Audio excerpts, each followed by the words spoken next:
முக்கிய செய்தி அஜித்குமாரின் தாயார் மற்றும் அவரது சகோதரரை விசிக தலைவர் திருமாவளவன் நேரில் சந்தித்து ஆறுதல் கூறியிருக்கிறார். கூடுதல் விவரங்களை செய்தியாளர் செந்தில் அரசு வழங்க கேட்கலாம். செந்தில் அரசு விவரங்கள். சிவகங்கை மாவட்டம் திருப்புவனம் மடப்புரம் கோயிலில் காவலாளியாக பணிபுரிந்து வந்த அஜித்குமார் போலீசாரால் தாக்கப்பட்டு உயிர்ந்த சம்பவம் தொடர்பாக பல்வேறு கட்சியினர் அஜித்குமார் குடும்பத்தினர் நேரில் சந்தித்து ஆறுதல் தெரிவித்துள்ளனர்.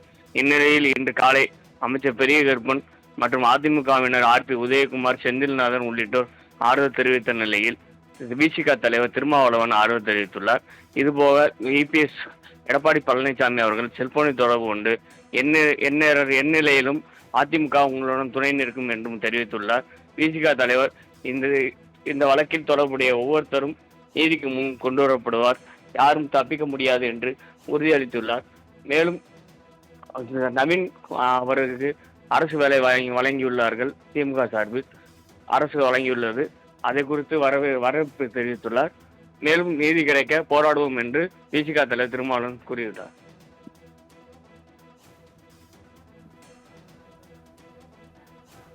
தாங்கள் வழங்கிய தகவல்களுக்கு நன்றி செந்தமிழ் அரசு.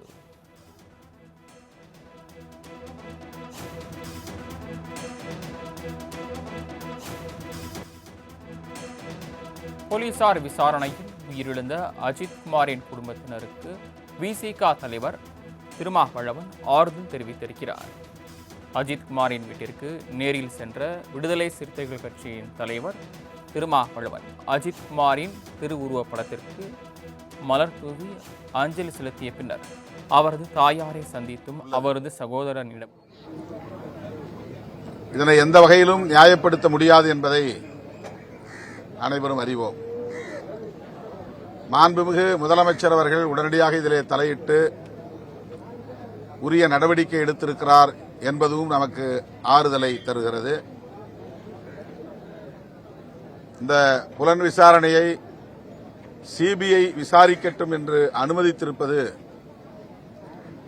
முதல்வரின் நேர்மையை உறுதிப்படுத்துகிறது. அஜித்குமார் அவர்களின் தாயாரையும் அவருடைய உடன்பிறந்த தம்பி நவீன்குமார் அவர்களையும் இப்போது நாங்கள் நேரிலே சந்தித்து நடந்த விவரங்களை கேட்டறிந்தோம். எஃப்ஐஆர் பதிவு செய்யப்படாத ஒரு வழக்கில் காவல்துறையினர் புலன் விசாரணையையே தொடங்கக்கூடாது என்பதுதான் சட்டம். எஃப்ஐஆரே இல்லாத ஒரு வழக்கில் ஒரு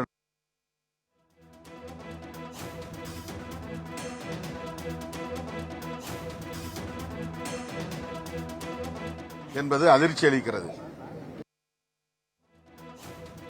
வழக்கமாக காவல் நிலையத்தில் உள்ள சட்டம் ஒழுங்கு மற்றும் குற்றப்பிரிவின் ஆய்வாளர் முதலில் இந்த புகாரை பெற்றிருக்கிறார், சிஎஸ்ஆரை தந்திருக்கிறார்.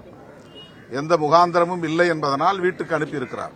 அவர் எந்த எஃப்ஐஆரும் போடல, புகாரை பெற்றுக் கொண்டதற்கான ரசீது மட்டும்தான் தந்திருக்கிறார். அதன் பிறகு டிஎஸ்பி தலைமையிலான தனிப்படையினர் எந்த அடிப்படையிலே இந்த வழக்கை புலன் விசாரணைக்கு எடுத்துக் கொண்டார்கள்? எஃப்ஐஆரே இல்லை.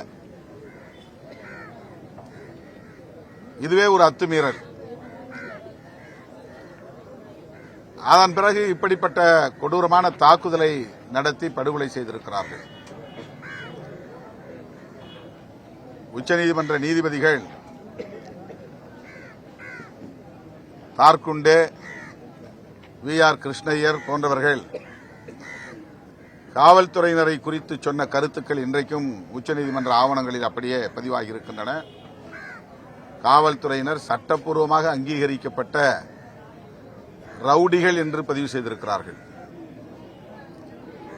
இது திருமாவளவன் சொல்லுகிற கருத்தல்ல, உச்சநீதிமன்ற நீதிபதிகளே சொல்லியிருக்கிறார்கள். அந்த அளவுக்கு தேசிய அளவில் காவல்துறையினரின் அதிகார ஆணவம் என்பது அவ்வப்போது வெளிப்பட்டிருக்கிறது. அவர்களை மனித உரிமை உணர்வுள்ளவர்களாக விழிப்புணர்வு பெறச் செய்ய வேண்டும் என்ற வழிகாட்டுதல்கள் தரப்பட்டிருக்கின்றன. அது மட்டுமில்லாமல் ஒரு புலன் விசாரணையை காவல்துறையினர் எவ்வாறு நடத்த வேண்டும் என்பதற்கு 11 கட்டளைகளை உச்சநீதிமன்றம் வரையறுத்திருக்கிறது. விசாரிக்கக்கூடியவர்கள் யார் என்கிற அடையாளத்தோடு யூனிஃபார்ம் இருக்கணும், அவங்க பெயர் இருக்கணும், என்ன வழக்குக்காக விசாரிக்கிறோம் என்கிற தகவலை சொல்லணும் போன்ற 11 கட்டளைகள் பிறப்பித்திருக்கிறார்கள். உச்சநீதிமன்றத்தின் இந்த வழிகாட்டுதல்களை எந்த காவல் துறையை சார்ந்த அதிகாரிகளும் பின்பற்றுவதில்லை.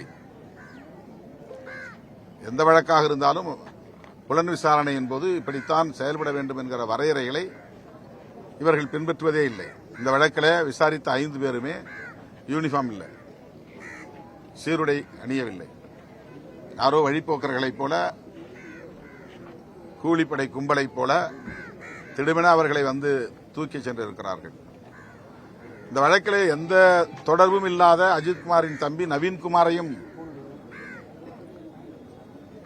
கொண்டு போயிருக்கிறார்கள். பல மணி நேரம் வைத்து விசாரணை என்கிற பெயரால் அவரை அச்சுறுத்தி இருக்கிறார்கள், அவரையும் அடித்திருக்கிறார்கள், தாக்கியிருக்கிறார்கள்.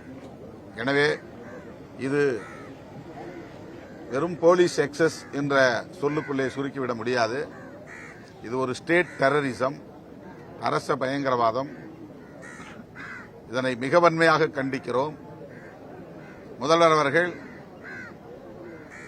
நவீன்குமாருக்கு அரசு பணி வழங்கப்படும் என்கிற உறுதியை அளித்திருக்கிறார். வாடகை வீட்டிலே குடியிருக்கிற கணவரை இழந்த அந்த தாய்க்கு ஆறுதல் அளிக்கிற வகையில் அரசு வீட்டுமனை பட்டா வழங்கும், வீடு கட்டித்தரும் என்கிற உறுதியையும் மாவட்ட ஆட்சியர் வழங்கியிருப்பதாக சொன்னார்கள். அத்துடன் அஜித்குமாரின் குடும்பத்திற்கு தமிழ்நாடு அரசு 1 கோடி ரூபாய் இழப்பீடு வழங்க வேண்டும் என்று விடுதலை சிறுத்தைகள் கட்சியின் சார்பிலே வலியுறுத்துகிறோம்.